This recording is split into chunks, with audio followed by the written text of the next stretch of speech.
Hello friends, welcome back to my channel. साथियों, हम लोग आर ओ प्रीवियस ईयर साल पेपर को देख रहे थे और जिसके अंतर्गत पिछले वीडियो में हमने जीएस का जो प्रश्न संख्या 30 तक के प्रश्नों को हमने कंप्लीट किया था। आज की इस वीडियो की शुरुआत हम प्रश्न संख्या 31 से करेंगे, जो है कि निम्नलिखित में से कहाँ पे लिग्नाइट के प्रमुख भंडार नहीं है। तो हमें इस प्रश्न में पूछा गया साथियों कि कहाँ पर लिग्नाइट का प्रमुख भंडार नहीं है, ये बताना है। सही जवाब होगा ऑप्शन नंबर सी, झारखंड। क्या हो जाएगा? झारखंड। साथियों, ये 2018 की जो रिपोर्ट आई थी उसके अनुसार इस प्रश्न का उत्तर दिया गया है। तो लिग्नाइट के प्रमुख जो भंडारक क्षेत्र थे तो तमिलनाडु, राजस्थान, गुजरात, पुदुचेरी, जम्मू कश्मीर, पश्चिम बंगाल है। इस सूची में झारखंड शामिल नहीं है। अगला प्रश्न आप देख सकते हैं, प्रकृति में प्राप्त पदार्थ है और तत्व है, सुमेलित करना है। आइए देखते हैं इसका सही सुमेल क्या होगा। पहला है साथियों हीरा। यहाँ पर दो ही ऑप्शन आपको दिख रहा है, तो आइए इसका हम जहाँ पे सुमेल दिया गया है सीधे आपको व्याख्या को दिखाते हैं जिससे आपका तैयार हो सके। हीरा की अगर बात की जाए तो इसमें कार्बन पाया जाता है, आप सभी जानते हैं कार्बन होता है। संगमरमर, कैल्शियम और रेत की अगर सुमेल की बात की जाए तो सिलिकॉन से सुमेल होगा। माणिक्य जिसे रूबी कहा जाता है तो एल्यूमिनियम ऑक्साइड से इसका सही सुमेल हो जाएगा। अब विश्व भूगोल से कुछ प्रश्न पूछे गए थे, जिसका पहला प्रश्न है कि लोमबोक जल डमरू मध्य किन दो द्वीपों के मध्य स्थित है। एक जल डमरू मध्य है, उसका नाम है लोमबोक। क्या नाम है साथियों? लोमबोक। तो ये जो है बाली एवं लोमबोक के मध्य में स्थित है। सही जवाब होगा ऑप्शन नंबर ए। क्या हो जाएगा? ऑप्शन नंबर ए हमारा सही जवाब होगा, बाली एवं लोमबोक। अब जल डमरू मध्य क्या होता है? तो पानी का एक सकरा रास्ता होता है जो कि दो बड़े जल के समूहों को जोड़ता है। इसे जल संधि भी कहते हैं, जल डमरू मध्य, या फिर एक और नाम है। क्या नाम है साथियों? जल संधि। संधि से आप समझ सकते हैं, संधि यानी कि मिलाप होना, तो दो बड़े जल क्षेत्रों को जोड़ना। यहाँ पे आप देख सकते हैं व्याख्या में भी दिया गया है। तो लोमबोक जो जल संधि है ये जावा सागर को हिंद महासागर से जोड़ता है।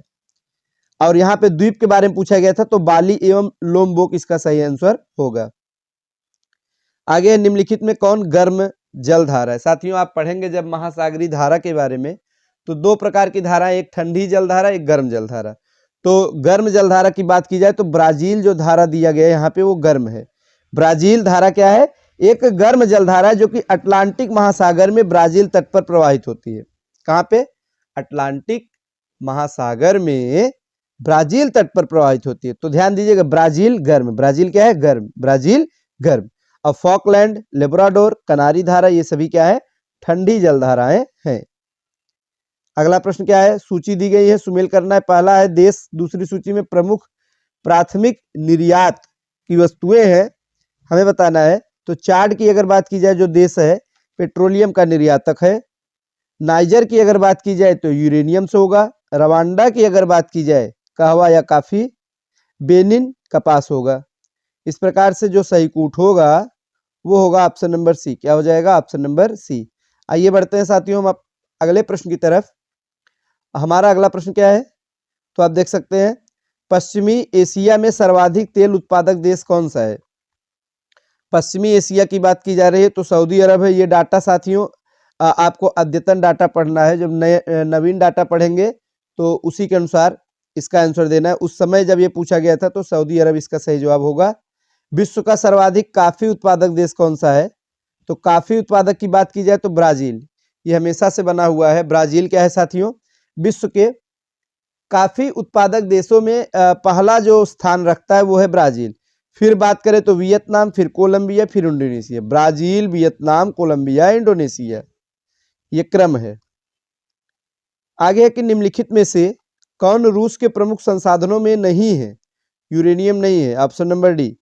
रूस के प्राकृतिक संसाधन की बात की जाए तो रूस में खनिज तेल हो गया, कोयला हो गया, लौह है, स्वर्ण है, रजत है, निकल है, कॉपर है, टिन है, क्रोमियम है, गैस इत्यादि प्रचुर भंडार पाए जाते हैं, लेकिन यूरेनियम प्रचुर भंडार नहीं पाया जाता। आगे कि उत्तरी अमेरिका का सुपीरियर झील का क्षेत्र प्रसिद्ध है किस लिए? तो लौह अयस्क भंडार के लिए, लोहे के लिए विशेष रूप से जाना जाता है। प्रसिद्ध क्षेत्र है सुपीरियर झील का क्षेत्र। और कहाँ पे है तो संयुक्त राज्य अमेरिका और कनाडा की सीमा पर स्थित है सुपीरियर झील। तो लोहे की खदान भी है, बर्मिलन, मेसाबी, ये सभी खदानें यहीं पर स्थित है। नेक्स्ट, निम्नलिखित में कौन सुमेलित नहीं है? ऑप्शन नंबर बी नहीं सुमेलित है। मलावी एशिया जो दिया गया है यही वाला सुमेलित नहीं है। ऑप्शन नंबर बी हमारा सही जवाब होगा। आइए बढ़ते हैं अगले प्रश्न की तरफ। नेक्स्ट, जनगणना से प्रश्न है 2011 की जनगणना के अनुसार किस केंद्र शासित प्रदेश का जनसंख्या घनत्व न्यूनतम है, यानी सबसे कम है? सबसे कम जो जनसंख्या घनत्व है वो है अंडमान निकोबार द्वीप समूह का। ऑप्शन नंबर ए हमारा सही जवाब होगा। अब कितना है तो 46 व्यक्ति प्रति वर्ग किलोमीटर। आप समझ सकते हैं कितना कम है, 46 व्यक्ति प्रति वर्ग किलोमीटर। आगे है, निम्नलिखित में किस देश में जनसंख्या का घनत्व तो सबसे कम है? देश की बात की जा रही है। दिए गए विकल्पों में मंगोलिया में, मंगोलिया सर्वाधिक कम जन घनत्व में पहला स्थान रखता है। यहाँ जनसंख्या घनत्व 2 व्यक्ति प्रति वर्ग, मात्र 2 व्यक्ति प्रति वर्ग किलोमीटर इसका आंकड़ा है। आगे वर्तमान वृद्धि दर के अनुसार भारत की शहरी आबादी वर्ष 2030 तक कितना पहुंचने का अनुमान है? तो 5 से 75 मिलियन। ऑप्शन नंबर ए हमारा सही जवाब होगा। नेक्स्ट प्रश्न है साथियों, 2011 की जनगणना के अनुसार किस केंद्र शासित प्रदेश की साक्षरता दर न्यूनतम है? न्यूनतम यानी सबसे कम है तो दादरा और नगर हवेली की। किसकी? दादरा और नगर हवेली की। दादरा और नगर हवेली की। आगे बढ़ते हैं हम अगले प्रश्न की तरफ। 2011 की जनगणना के अनुसार किस केंद्र शासित प्रदेश का लिंगानुपात न्यूनतम है? तो दमन दीव की। लिंगानुपात सबसे कम कहाँ का है? दमन दीव। आप देख सकते हैं किस प्रकार से जनगणना 2011 से ढेर सारे प्रश्न पूछे गए थे। तो आपको कुछ भी ऐसा नहीं है साथियों जो कोई छोड़ के जाना है, तैयारी सब करनी पड़ेगी, सब कुछ आप तैयार करते रहिए। अब आगे है पॉलिटी का प्रश्न। भारतीय संविधान का भाग 16 किससे संबंधित है? भाग 16, तो भाग 16 जो है कुछ वर्गों के लिए विशेष उपबंधों से संबंधित है। ऑप्शन नंबर डी होगा हमारा सही जवाब। आप देख सकते हैं इस समय बात की जाए तो 22 भागों में जो विभाजित है, इनमें यहाँ पे कुछ विशेष रूप से दिया गया विकल्प के अनुसार, तो इसमें कुछ वर्गों के लिए विशेष उपबंध है भाग 16 में, ये आपको पता होना चाहिए। नेक्स्ट है धन विधेयक के अतिरिक्त एक विधेयक जो विधानसभा ने प्रथम बार पारित कर दिया, विधान परिषद में कितने माह तक पड़ा रह सकता है? इसके कहने का मतलब है धन विधेयक को छोड़ के कोई अलग विधेयक है, मान लीजिए विधानसभा ने पारित कर दिया, वहां से पास हो गया, लेकिन परिषद में, विधान परिषद में कितने माह तक ये पड़ा रह सकता है? तो 3 माह से अधिक तक नहीं, माने अधिकतम 3 माह तक पड़ा रह सकता है। ये कहाँ पे वर्णित है? अनुच्छेद 197(1) के ख के अंतर्गत आपको ये देखने को मिलेगा। 3 माह से ज्यादा इसे रोका नहीं जा सकता है।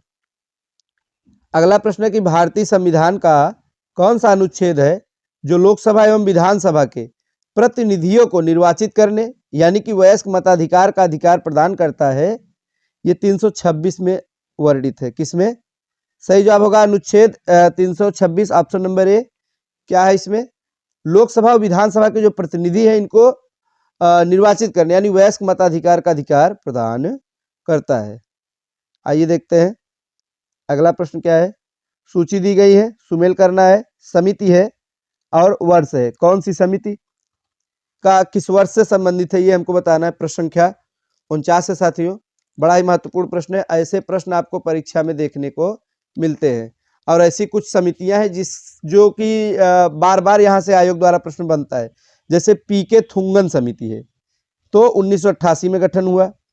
अशोक मेहता के बारे में अगर बात की जाए तो अशोक मेहता 1973 सुमेल होगा। बी आर मेहता की अगर बात करें 1957 से।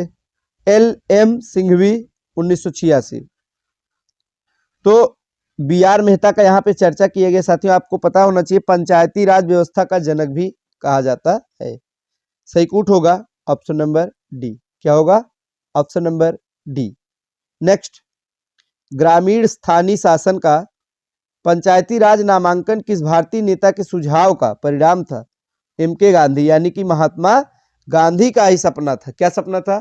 ग्राम स्वराज को सशक्त, स्वस्थ और विकासशील बनाना, यानी ऑप्शन नंबर डी इस प्रश्न का सही जवाब हो जाएगा। आगे बढ़ते हैं। लाभ मात्रा अनुपात में सुधार निम्नलिखित के द्वारा किया जा सकता है, तो उपर्युक्त सभी: बिक्री कीमत में वृद्धि करके, बिक्री मिश्रण को बदलकर, परिवर्तनशील लागत को कम करके। तो ऑप्शन नंबर डी हमारा सही जवाब होगा। नेक्स्ट है, निम्नलिखित में से किसको गरीबी का सामाजिक सूचक नहीं समझा जाता है? परिवहन के साधनों की कम संख्या को। ऑप्शन नंबर ए हमारा सही जवाब होगा। परिवहन, संचार, वाणिज्य किसके अंतर्गत आते हैं? ये तृतीयक गतिविधियां हैं। कौन सी है? तृतीयक गतिविधि। भारत में साथियों परिवहन की बात करें, संचार की या वाणिज्य, ये तृतीयक गतिविधियों के अंतर्गत आते हैं। तो ऑप्शन नंबर सी हमारा सही जवाब होगा। तो साथियों अगला प्रश्न है, आयात कर के बारे में पूछा गया है, क्या है आयात कर? साथियों क्या करता है? तो व्यापार की मात्रा को घटाता है। इसका क्या प्रभाव है? ऑप्शन नंबर बी, किसी भी प्रकार के उत्पाद है तो सेवाओं को जैसे बाहर के किसी देश से खरीदने को आयात यानी इंपोर्ट करना, तो आयात कर जब लगता है, अंतर्राष्ट्रीय व्यापार कर है साथियों, तो ये इससे व्यापार की मात्रा को मात्रा में क्या होता है साथियों? तो घट जाती है मात्रा, व्यापार की मात्रा को घटाता है आयात कर। ऑप्शन नंबर बी हमारा सही जवाब होगा। आज के लिए बस इतना ही। आगे भी प्रश्न है जिन्हें हम लोग नेक्स्ट वीडियो में देखेंगे। मिलते हैं अगले वीडियो में। धन्यवाद।